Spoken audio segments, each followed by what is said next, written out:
Kejadian ini berlaku pada tahun 1930-an yang di mana pada masa tu terdapat seorang lelaki yang sedang berdiri dekat sebuah persimpangan yang pada dasarnya persimpangan tersebut merupakan simpang 4 yang mempunyai 4 cabang jalan. Dalam keadaan jalan yang gelap yang hanya diterangi cahaya bulan, lelaki tersebut hanya berdiri kaku sambil memegang gitar dia. Dalam keadaan pemikiran dia pada masa tu seolah-olah macam kosong, seolah-olah dia hilang arah disebabkan oleh terlampau memikirkan liku-liku kehidupan yang sedang dia hadapi pada masa tu, guys. And then beberapa ketika kemudian, dengan secara tiba-tiba mata dia tertumpu ke arah di persimpangan seberang jalan yang bertentangan dengan dia, yang di mana pada masa tu dia dapat melihat dengan sangat jelas satu susuk tubuh lembaga yang berwarna hitam sedang berdiri sambil melihat ke arah dia. And dalam pada dia berdiri kaku melihat lembaga tu sikit demi sikit datang menghampiri dia. Dan apabila lembaga tu betul-betul berada dekat depan dia, lembaga tu menghulurkan tangan dia kepada lelaki tu, macam seolah-olah lembaga tu meminta gitar yang ada pada tangan lelaki tersebut. So dalam keadaan lelaki tu yang macam terketar-ketar, lelaki tu pun menghulurkan gitar dia kepada lembaga tersebut. Dan beberapa ketika kemudian lembaga tu menghulurkan kembali gitar yang diambilnya tadi kepada lelaki berkenaan. Dan sebelum lelaki tu menyambut gitar tersebut, lembaga tu mengatakan, lepas kau ambil gitar ni, kau punya jiwa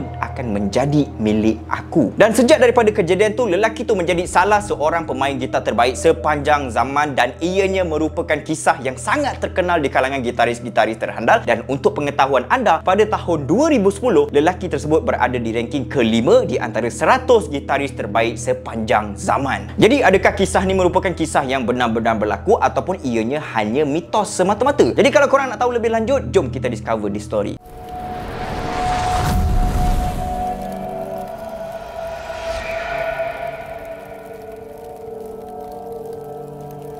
Assalamualaikum semua, welcome to Carol Series. Dalam video kali ini, Carol akan menceritakan sebuah kisah berkenaan dengan seorang player gitar yang di mana dia merupakan antara gitaris terbaik sepanjang zaman, dan orang tu bernama Robert Johnson. Carol pasti peminat-peminat tegar music blues and rock and roll, dan juga peminat-peminat tegar alat instrumen gitar mesti kenal dengan orang ni sebab dia merupakan orang yang menciptakan rentak rock and roll, and rentak rock and roll yang diciptakan oleh lelaki tu menjadi paksi kepada band-band dan artis-artis yang famous. Contohnya macam Rolling Stones, Led Zeppelin, Bob Dylan, Muddy Waters, Elmore James, Eric Clapton, Fleetwood Mac, ZZ Top, and banyak lagi. Diorang semua tu menggunakan pengaruh muzik yang diciptakan oleh Robert Johnson untuk menghasilkan karya-karya ataupun lagu-lagu mereka yang sememangnya lagu yang diorang ciptakan tu famous sekarang ni, guys. So si Robert Johnson ni memang power gila, sampaikan orang-orang yang dengar lagu-lagu si Robert Johnson tu, diorang mengatakan lagu dia ni macam ada 2 atau 3 orang yang main gitar tau. Padahal dalam lagu tu hanya Robert Johnson seorang je yang main gitar tau. Kiranya dia punya skill tu memang power lah, guys. Jadi disebabkan dia terlalu power and dia punya skill tu macam dia power dengan sangat cepat, dekat sinilah orang mula mengatakan yang dia mengabdikan diri dia kepada syaitan untuk mendapatkan kehebatan bermain gitar. So kisah dia power main gitar dalam masa yang singkat tu, kejap lagi Carol akan ceritakan. Memang ada kisah di sebalik tu sebab memang ada orang-orang yang famous terlibat secara tidak langsung dalam kisah ni, iaitu seorang player gitar yang hebat juga yang bernama Son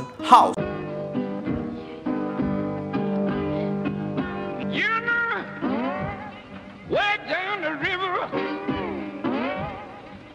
Yeah, the big boat when she blow.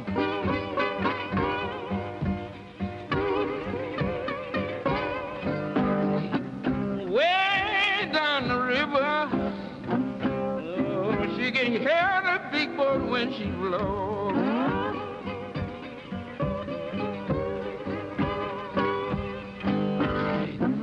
She say, why don't that be good hurry? God, don't look like I'm gonna see my man no more. Jadi tak nak buang masa korang, jom kita start the story. Tapi sebelum tu, jangan lupa untuk tekan butang subscribe kepada yang baru sampai, and jangan lupa untuk tekan butang like sebagai tanda sedekah kepada channel Carol Series. Terima kasih banyak-banyak and let's go.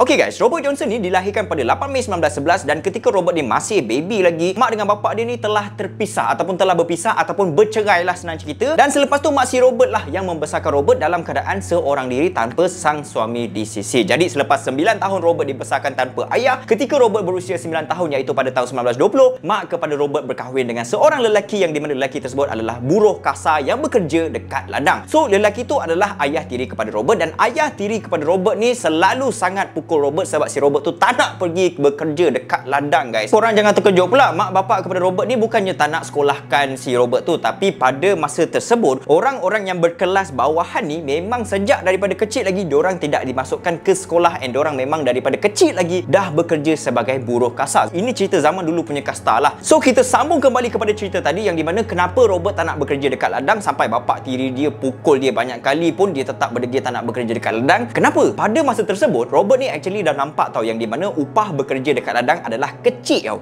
Upah dia sikit nak dibandingkan dengan pendapatan seorang pemain gitar jalanan, pemuzik jalanan. Sebab apa pula pemuzik jalanan mempunyai pendapatan yang lebih besar daripada orang yang bekerja dekat ladang? Okey, kalau korang nak tahu, pada masa tu orang-orang yang bekerja dekat ladang ni, diorang ni bekerja tanpa hiburan tau. Maksudnya diorang tak ada radio, diorang tak ada nak dengar lagu sebab diorang tak mampu nak beli radio. Radio pada masa tu dijual pada harga yang sangat-sangat tinggi, dijual dengan harga yang sangat mahal sebab radio time tu baru je diciptakan sekitar tahun 1906 sehingga 1907, guys. And disebabkan oleh orang-orang yang bekerja dekat ladang ni tak mampu nak beli radio, maka pada masa tu pemuzik jalanan ataupun pemain gitar memang boleh buat duit kau-kau punya. Sebab apa? Sebab petani-petani peladang-peladang ni setiap kali hujung minggu selepas diorang dah berhempas pulas bekerja macam nak mati pada hari weekdays tu, diorang semua akan pergi menghiburkan diri mereka dengan cara pergi ke pekan bandar, and mereka akan berhibur dengan pemuzik jalanan pemain gitar. Senang cerita, kalau kau orang kulit hitam, power main gitar, pandai nyanyi, memang senang gila buat duit pada masa tu. Tapi kenapa orang yang berkulit hitam je? Sebab Robert Johnson adalah orang yang berkulit hitam, and pada masa tersebut golongan kulit hitam dengan golongan orang kulit putih ni, diorang ni tak berapa nak ngam sangat tau. Maka mereka hidup secara berasingan. Orang hitam,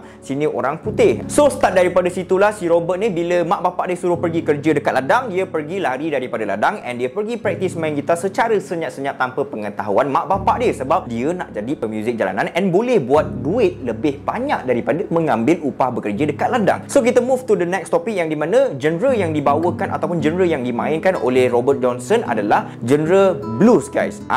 Itu adalah genre blues ni memang famous gila time tu, guys. So selepas music blues ni dah menjadi semakin famous di kalangan orang-orang dekat situ, sehingga benda tu melalaikan diorang, yang di mana para suami tidak pulang ke rumah disebabkan berfoya-foya dekat kelab malam oba, mereka mabuk, mereka bergaduh and macam-macam lagi lah benda yang teruk berlaku. Maka music blues telah diklasifikasikan sebagai muzik iblis oleh padri-padri dekat gereja time tu, guys.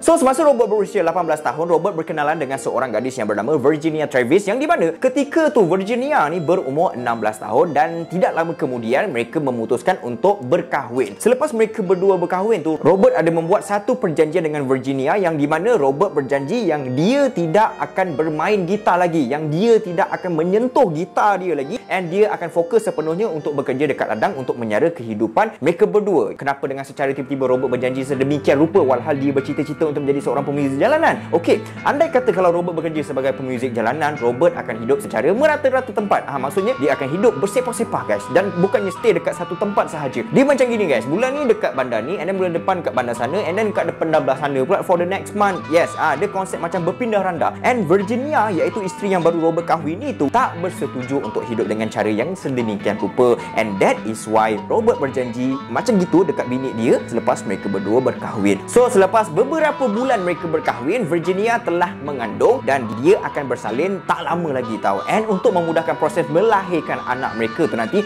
Virginia memutuskan untuk tinggal dekat rumah nenek si Virginia tu, dekat rumah nenek dia. And manakala si Robert pula tinggal secara bersendirian dekat rumah mereka untuk terus bekerja mencari duit. So semasa Virginia stay dekat rumah nenek dia tu, si Robert ni mulalah berjinak-jinak untuk kembali bermain gitar, dan lama kelamaan Robert pergi main gitar dekat tepi-tepi jalan dekat area Mississippi tu, and dia berjayalah collect sikit duit untuk dibawa ke rumah neneknya si Virginia tu. Nanti bolehlah beli apa-apa untuk isteri dia dan anak dia, kan. So apabila tarikh Virginia untuk bersalin dah semakin habis, Robert pun memulakan perjalanan untuk ke sana, ke rumah neneknya si Virginia tu. Dan dalam pada dia on the way ke sana tu, dalam pada tu dia perform dekat tepi-tepi jalan sebagai pemuzik jalanan, sehingga membuatkan dia terlewat sedikit untuk sampai ke rumah neneknya Virginia tu, guys. And apabila Robert dah berjaya sampai ke rumah nenek neneknya Virginia, sesuatu yang sangat tidak disangka oleh Robert telah berlaku, yang di mana pada hari Robert sampai ke rumah neneknya Virginia tu, ahli keluarga Virginia memberitahu kepada Robert yang di mana Virginia telah meninggal dunia ketika melahirkan anak mereka dan anak mereka tu tidak dapat diselamatkan juga. Maka Virginia and baby mereka telah dikebumikan beberapa hari sebelum ketibaan Robert dekat situ. Yang buatkan lagi sedih ni sebenarnya guys, seluruh ahli keluarga Virginia menyalahkan Robert di atas kematian Virginia, and mereka semua menuduh Robert adalah punca kepada kematian Virginia disebabkan oleh kelewatan Robert untuk tiba dekat rumah neneknya Virginia tu guys.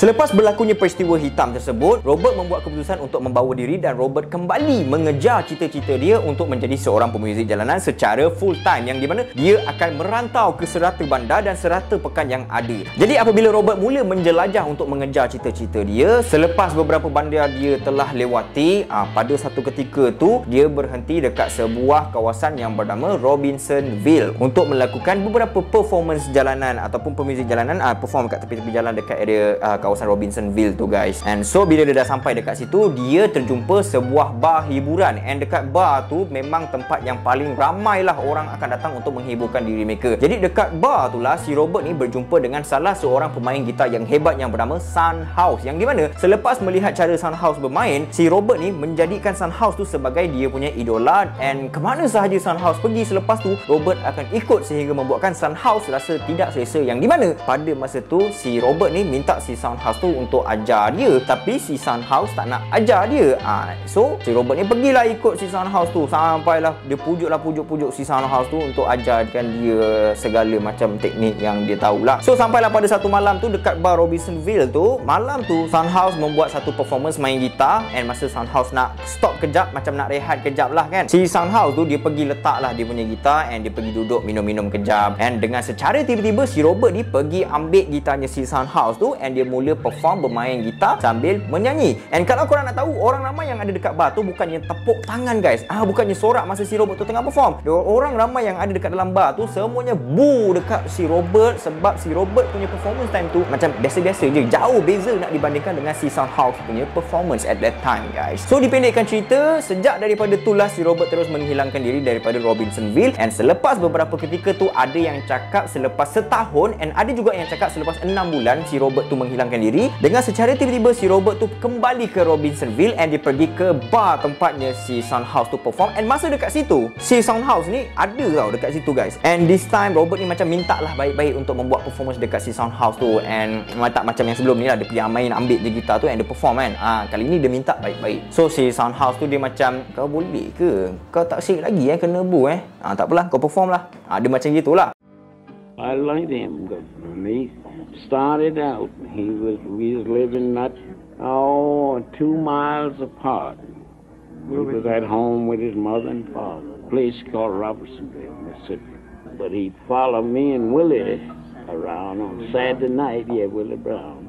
And every time we stopped for rest and sit there, little guitar over in the corner or something, and go out to catch air, get the guitar and be trying to play it and be just noising the people, And the folks would come out and say, why don't some of y'all go in there and make that boy get that thing down, he running us crazy. Finally he left, he run off from his father and mother. Then he went over in Arkansas someplace. So he was gone about 6 to 8 months. So then he come back. When he come back, me and Willie Brown was playing out there, and he walked in. He said, can I hear the liquor too? I said, nah, don't come back with that, Robert. I said, the people don't want to hear that racket. He said, let them say what they want to say. I want you to see what I learned. And bila si Robert tu perform, alangkah terkejut si Son House, sebab Robert punya skill permainan gitar dia tu jauh lebih hebat daripada skill Son House guys. Orang yang ada dekat dalam bar tu semuanya bersorak sambil tepuk tangan. And kalau korang nak tahu, si Son House macam tak percaya dengan apa yang dia nampak guys. Ianya umpama seperti sesuatu yang sangat mustahil untuk berlaku, yang di mana Robert boleh jadi power macam itu, tapi untuk jangka masa yang panjang, beberapa tahun ke depan baru dia boleh jadi yang macam yang dia nampak sekarang ni. And dekat sini yang membuatkan Son House jadi macam terkejut gila adalah si Robert tu tu berjaya untuk jadi power dalam jangka masa setahun je guys. So dekat sinilah orang ramai mula mengaitkan si Robert ni ada buat perjanjian dengan syaitan untuk mendapatkan skill bermain gitar yang power tu guys. And selepas beberapa ketika kemudian pun, apabila Robert membuat lagu dia sendiri, dekat dalam lirik lagu yang dia ciptakan tu mempunyai unsur-unsur seperti pemujaan syaitan, unsur-unsur berdamping dengan syaitan, yang di mana salah satunya berada di dalam lagu yang bertajuk Me and the Devil Blues. Korang boleh buka and korang boleh tengok sendiri lirik penuh dia, Me and the Devil walking side by side. Bukan tu je guys, dekat dalam lagu yang bertajuk Crossroad Blues pun ada yang mengaitkan dengan pengabdian syaitan, yang di mana lirik dia berbunyi I went to the crossroad, fell down on my knees. So guys, selepas dikaji dengan lebih detail, orang-orang Amerika Afrika memang percaya yang di mana si Robert Johnson ni memang menjualkan jiwa dia kepada syaitan dengan cara yang disebut sebagai hoodoo. Hoodoo punya cerita ni sama dengan jalan penceritaan di dalam lirik lagu Me and the Devil Blues dan juga Crossroad Blues, yang di mana hoodoo adalah salah satu cara untuk mendapatkan sesuatu daripada syaitan dengan cara pergi ke persimpangan jalan, and dekat situ sesiapa yang melakukan upacara hoodoo ni, mereka akan berjumpa dengan satu entiti, dan entiti tersebut akan memberikan apa sahaja yang diperlukan oleh si peminta tu. So benda tu macam sama dengan jalan cerita si Robert Johnson ni guys. And dikatakan hoodoo ni adalah amalan yang dilakukan oleh orang-orang Amerika Afrika pada zaman dulu, zaman si Robert Johnson tu. And orang-orang Amerika Afrika percaya yang si Robert ni dengan sengaja menggunakan lirik yang ada unsur-unsur atau elemen-elemen hoodoo untuk menjadikan diri dia tu semakin hebat dan kuat dan sentiasa terikat dengan sihir yang dia telah buat tu guys.